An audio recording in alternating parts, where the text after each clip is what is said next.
Welcome back. So once a process or a method has been defined, the next important step is to install it.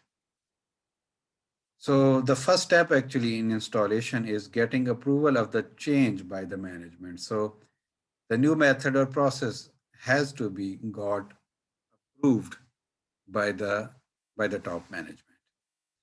Then the method change, we should keep in mind that the method change may affect the routine and paperwork related to wages, cost, planning, purchase department, and of course, it could affect other departments as well. So that approval actually by the management should be communicated to the relevant departments.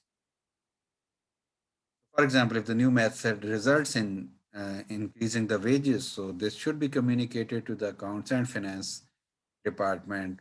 Or if the sequence of steps or the number of components involved in making the product change, that should be communicated to the planning department.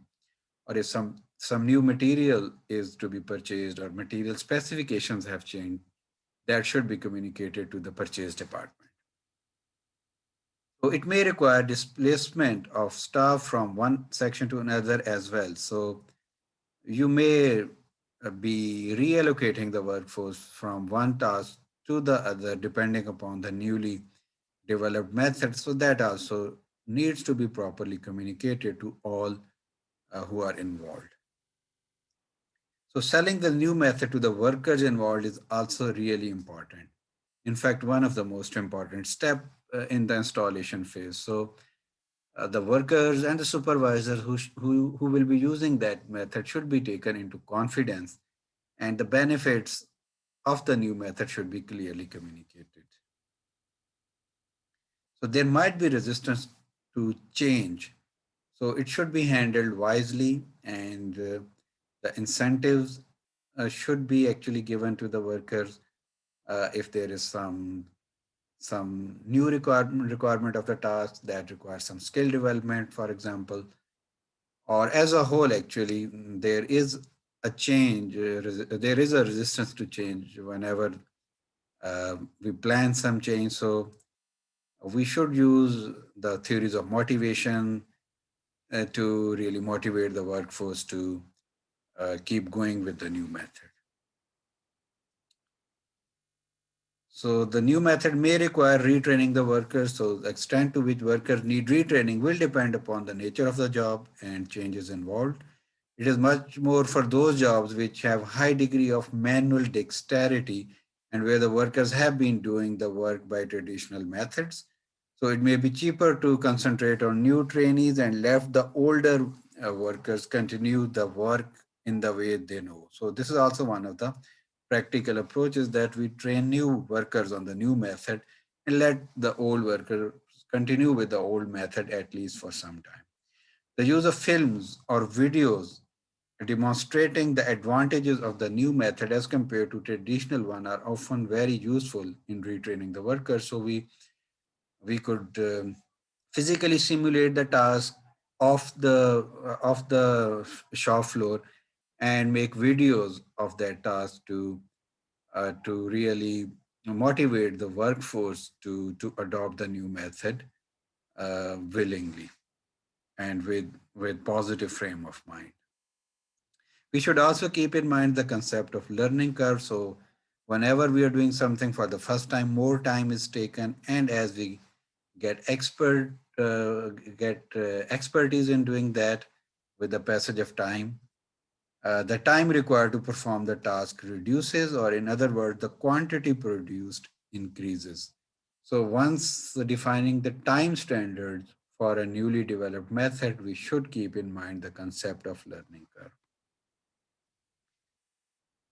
Other necessary actions may also be required. So work hours might change or wages might change. So any other changes actually that are there, they should be communicated to the relevant departments. And before actually installing the method on the shop floor, it's good to give it a trial.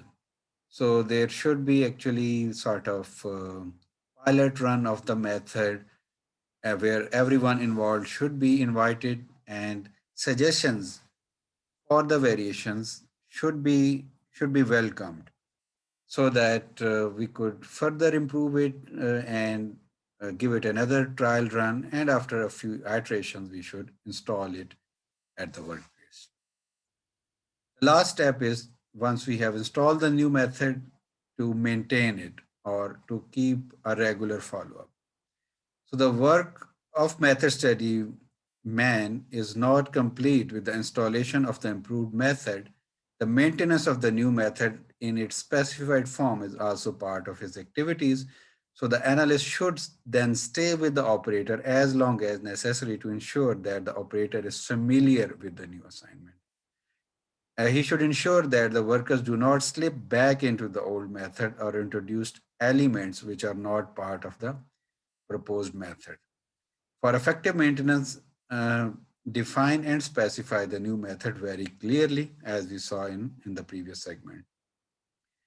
So the analyst should be actually helping the worker using that method in resolving the issues that he might be facing while performing the task using the new method.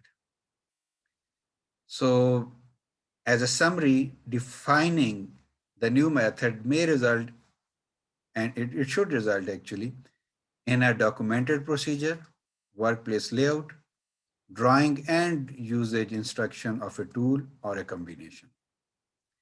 Installation of new method needs the coordination of different departments, so that must be assured. And maintaining requires continuous involvement of work study man to assure new method is being followed and to resolve issues and adopt good suggestions. The next lecture we will discuss how we can design an effective factory layout. Thank you very much.